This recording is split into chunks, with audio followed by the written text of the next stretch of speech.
Change in profit sharing ratio एक separate chapter है ये। Change in profit sharing ratio की हम बात करें कि जब पार्टनर अपना प्रॉफिट शेयरिंग रेशो चेंज करते हैं तो उसकी अकाउंटिंग ट्रीटमेंट कैसे होगी वो पूरा हम डिस्कस करने वाले हैं। तो सबसे पहली बात तो यही आ जाती है कि प्रॉफिट शेयरिंग रेशो चेंज क्यों किया जाता है। उसके कुछ रीज़न हम डिस्कस कर लेते हैं। या तो उनका कैपिटल का इशू हो सकता है। किसका इशू हो सकता है? कैपिटल का। एक एग्जांपल लेते हैं, XYZ पार्टनर है और उनका प्रॉफिट शेयरिंग रेशो उन्होंने रखा है 3:2:1। अब यहाँ पे देखिए Z का हिस्सा सबसे कम दिखाई दे रहा है। उसका रीज़न हो सकता है भाई Z ने कैपिटल कम इन्वेस्ट कर रखी हो बिजनेस में, या हो सकता है X का हिस्सा ज़्यादा, X बिजनेस के लिए कोई अलग से काम भी करता हो, तो कोई ना कोई रीज़न है। अब मान लेते हैं Z की कैपिटल कम थी इसलिए उसका प्रॉफिट में हिस्सा कम रखा गया था। अब Z भी अपनी कैपिटल और इंक्रीज कर देता है, बढ़ा देता है। वो कहता है भाई मेरा भी अब हिस्सा बढ़ाओ, मैंने कैपिटल बढ़ा दी अपनी। तो इस रीज़न से भी वो अपने प्रॉफिट शेयरिंग रेशियो में चेंज कर सकते हैं। तो कैपिटल का इशू हो सकता है। किसका इशू हो सकता है? कैपिटल की वजह से रेशियो में चेंज किया जा सकता है। या फिर कोई वर्किंग का इशू हो सकता है। वर्किंग का मतलब होता है काम से जुड़ा हुआ। कोई पार्टनर बिजनेस के लिए ज़्यादा काम करता है, वो अपना प्रॉफिट में हिस्सा बढ़वाना चाहता है, तो भी रेशियो चेंज किया जा सकता है। तो कैपिटल या वर्किंग का कोई इशू हो सकता है या रीज़न हो सकता है जिससे प्रॉफिट शेयरिंग रेशियो चेंज करना पड़े। ठीक है। उसके बाद हम बात करें admission of new partner. Admission of new partner, business में किसी भी न्यू पार्टनर को एडमिट कर लिया जाए, किसी नए पार्टनर को शामिल कर लिया जाए। हो सकता है हमें बिजनेस में ज़रूरत हो किसी नए पार्टनर की किसी भी कारण से, तो जब हम नए पार्टनर को एडमिशन देंगे तो प्रॉफिट शेयरिंग रेशो चेंज होगा। ठीक है। उसके बाद आता है रिटायरमेंट या फिर डेथ। रिटायरमेंट या डेथ, किसी पार्टनर का बिजनेस से रिटायरमेंट हो जाए, कोई पार्टनर बिजनेस से अलग हो जाए तो भी उनका रेशो बदलेगा, या किसी पार्टनर की डेथ हो जाए तो भी रेशो बदलेगा। ठीक है। और एक रीज़न और हो सकता है अमलगमेशन ऑफ टू फर्म्स। दो फर्में मिलकर एक फर्म बना ली जाए। कई बार होता है मार्केट में, मान लो दो फर्में काम कर रही है और सिमिलर टाइप का बिजनेस कर रही है, उनमें कंपटीशन ज़्यादा है, एक दूसरे से उसको लॉस होता है कहीं ना कहीं, तो वो मिलके पार्टनर्स बैठ के बात कर सकते हैं भाई क्यों ना हम जब एक जैसा बिजनेस कर रहे हैं तो आपस में कंपटीशन की बजाय इकट्ठे होके काम करें, एक ही फर्म बना लें। तो जब दो फर्में आपस में मिलके एक फर्म बनेगी तो उनका रेशो बदल जाएगा। तो ये कुछ ऐसे रीज़न होते हैं जिससे प्रॉफिट शेयरिंग रेशो चेंज होता है। क्या होता है? और यही सारे चैप्टर हमें पढ़ने हैं। ये जो चैप्टर है अभी हम जो सीख रहे हैं शुरू में, उसमें वर्किंग या कैपिटल की वजह से प्रॉफिट शेयरिंग रेशो चेंज होता है, वो हम सीखेंगे। तब उसकी अकाउंटिंग कैसे होगी। नेक्स्ट चैप्टर किसका है? एडमिशन। किसी न्यू पार्टनर का एडमिशन होगा और जब उनका रेशो चेंज होगा उसकी अकाउंटिंग सारी सीखेंगे। और उसके बाद रिटायरमेंट, डेथ होने पर। ठीक है। इसका टॉपिक आपके सिलेबस में नहीं है। ठीक है। वैसे ये रीज़न में आता है इसलिए हमने डिस्कस कर लिया। ठीक है। अब देखिए एक चीज़ और आती है, इम्पोर्टेंट टर्म है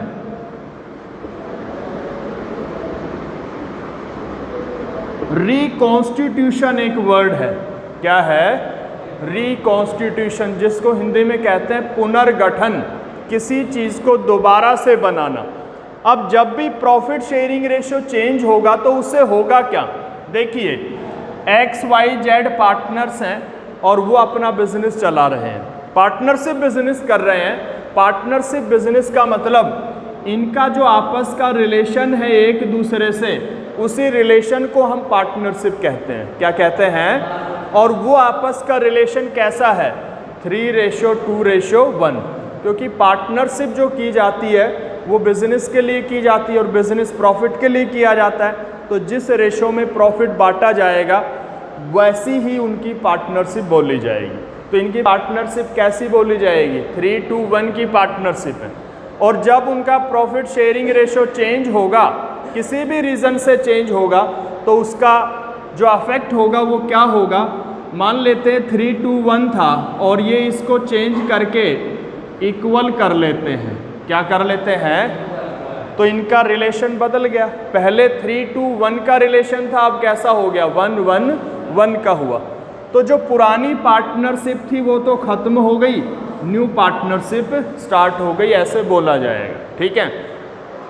तो जब पुरानी पार्टनरशिप ही खत्म हो गई, एक नई पार्टनरशिप बनी है, तो उसके लिए हम कौन सा वर्ड यूज करते हैं?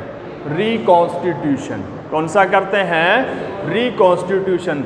तो रिकॉन्स्टिट्यूशन का मीनिंग क्या है कि किसी भी रीज़न से जब प्रॉफिट शेयरिंग रेशो चेंज होगा तो वहाँ पर पार्टनरशिप का क्या माना जाएगा? रिकॉन्स्टिट्यूशन माना जाएगा, पुनर्गठन माना जाएगा। भाई दोबारा से पार्टनरशिप, नई पार्टनरशिप शुरू हुई अब। ठीक है।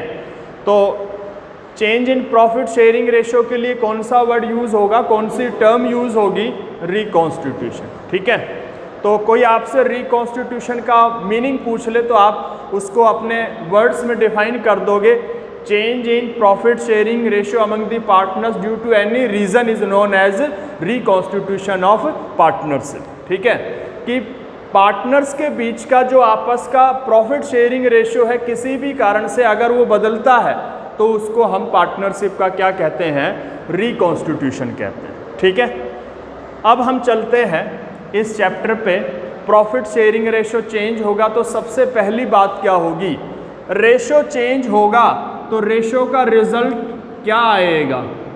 किसी पार्टनर का शेयर इंक्रीज हो सकता है, किसी का क्या हो सकता है? डिक्रीज हो सकता है, और किसी का एज इट इज भी रह सकता है। कैसे रह सकता है? उतना ही हो सकता है, ऐसा भी हो सकता है। तो जब भी प्रॉफिट शेयरिंग रेशो चेंज होगा तो तीन चीज़ें निकल के आएंगी। किसी पार्टनर का शेयर इंक्रीज हो सकता है, किसी का डिक्रीज हो सकता है, किसी का एज इट इज़ भी रह सकता है। तो जिसका एज इट इज़ है उसका तो कोई फ़र्क नहीं पड़ा, पहले जितना था बदलने के बाद भी उतना ही है, तो उसमें तो कोई चेंज ही नहीं हुआ।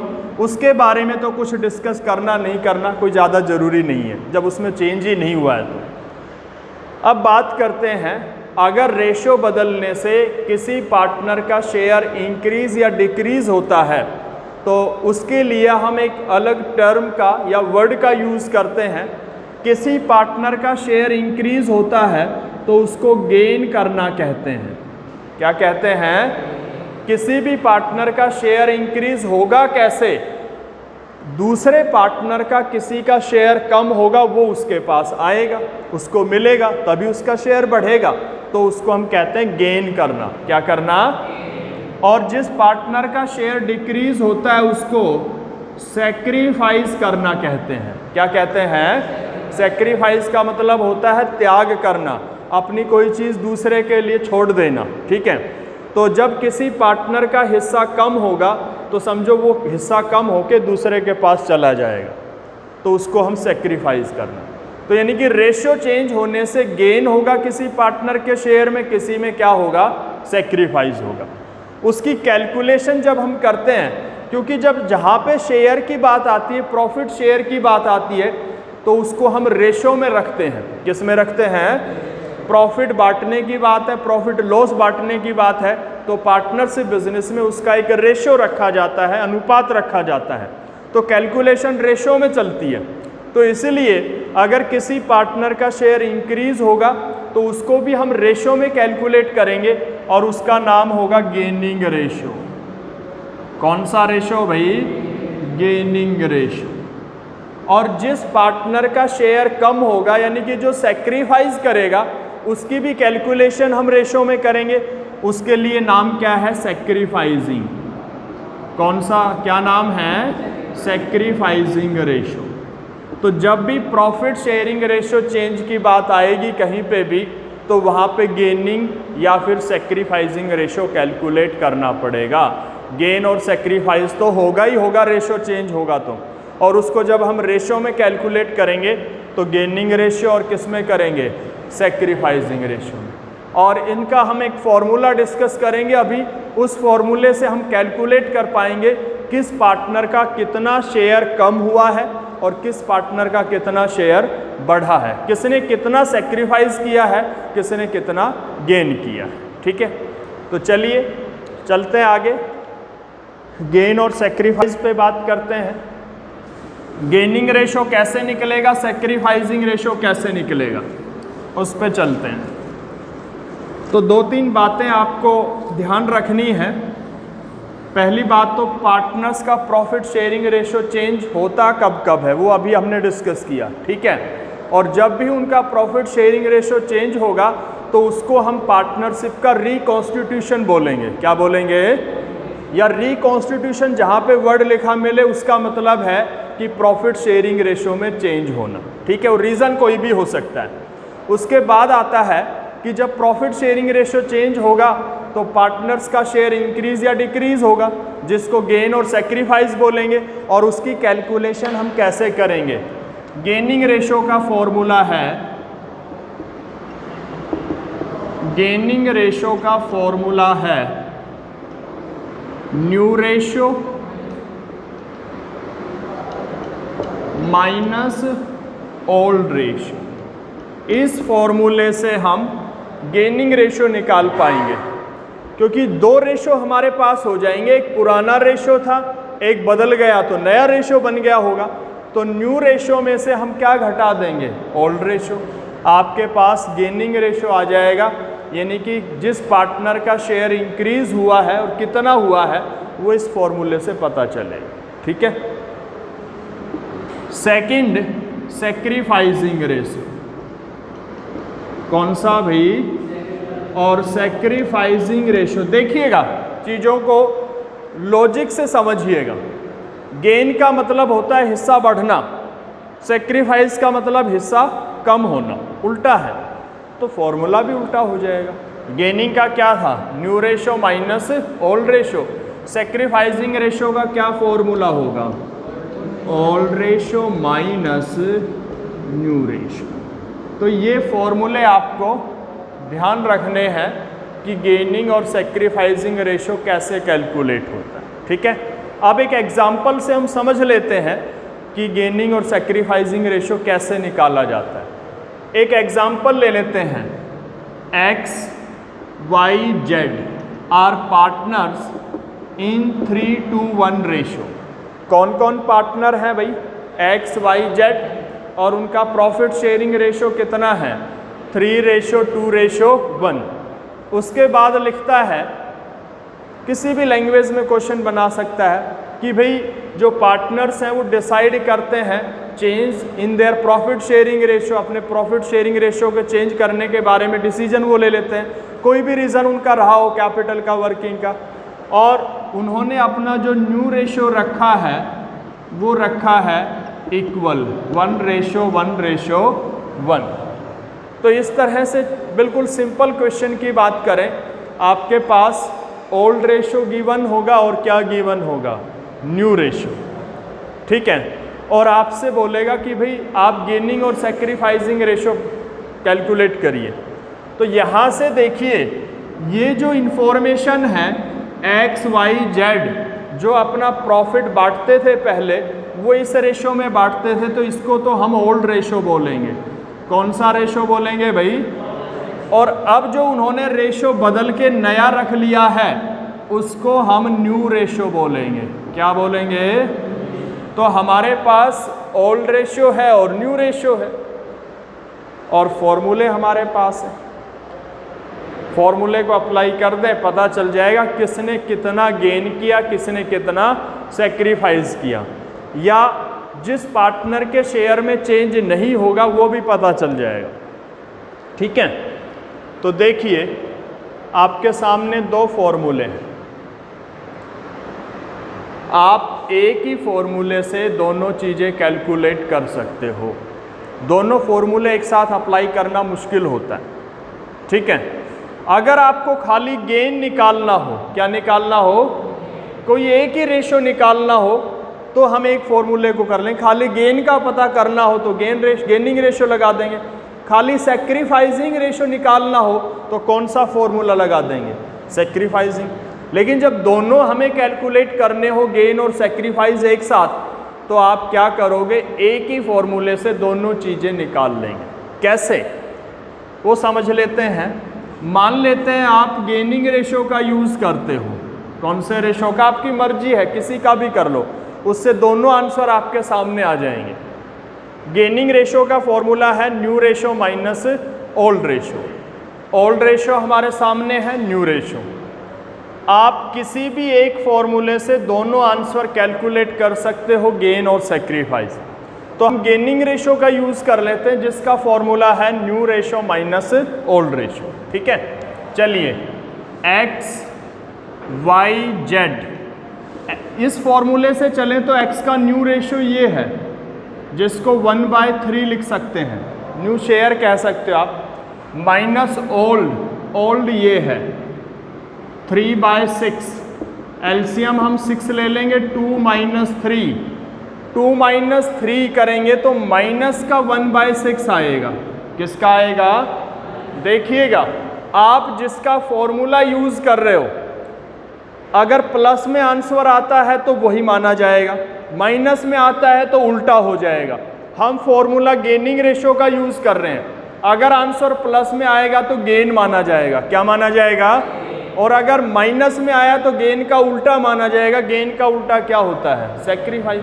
तो ये माइनस में आंसर आ रहा है तो ये सैक्रिफाइस माना जाएगा। क्या माना जाएगा, उसको माइनस नहीं लिखेंगे हम, उसको सैक्रिफाइस लिख देंगे। क्या लिख देंगे, तो इसका मतलब x का हिस्सा रेशो बदलने से कम हुआ है, और कितना कम हुआ है, 1/6। सैक्रिफाइस का मतलब छोड़ देना, छोड़ने का मतलब कम ही होगा। ठीक है, अब हम y पे आते हैं। y का जो न्यू है शेयर 1/3 माइनस ओल्ड 2/6, एलसीएम 6, 2 - 2 0, क्या आएगा।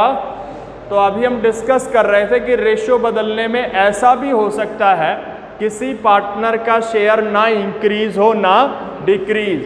तो अगर आपका आंसर 0 आए, किसी भी फॉर्मूले का आप यूज़ करो गेनिंग और सैक्रिफाइसिंग का, तो आंसर 0 आने का मतलब ना वो सैक्रिफाइस कर रहा है ना वो गेन कर रहा है, उसका एज इट इज़ है। और आप चेक कर लो इसका कितना है, 2/6 था पहले और अब कितना है 1/3। क्या ये दोनों बराबर है, क्या ये दोनों बराबर है, 2 1 2 2 3 6 1 3 1 3, तो बराबर ही है भाई। इनका फिगर देखने में ही तो अलग लग रहा है, वैसे कैलकुलेशन करें तो दोनों एक ही है। ठीक है, तो इसका मतलब उसका हिस्सा एज इट इज़ है आज भी, इसलिए 0 आ रहा है फॉर्मूले में। जेड पे चलें, न्यू शेयर जो है 1/3 माइनस ओल्ड 1/6, एलसीएम 6, 2 - 1, 2 - 1 करेंगे तो प्लस का 1/6 आएगा, प्लस का 1/6।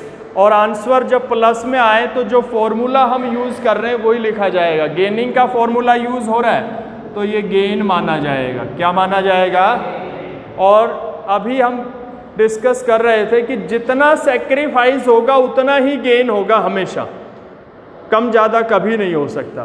तो गेन कितना हुआ है 1/6, सैक्रिफाइस कितना हुआ है 1/6।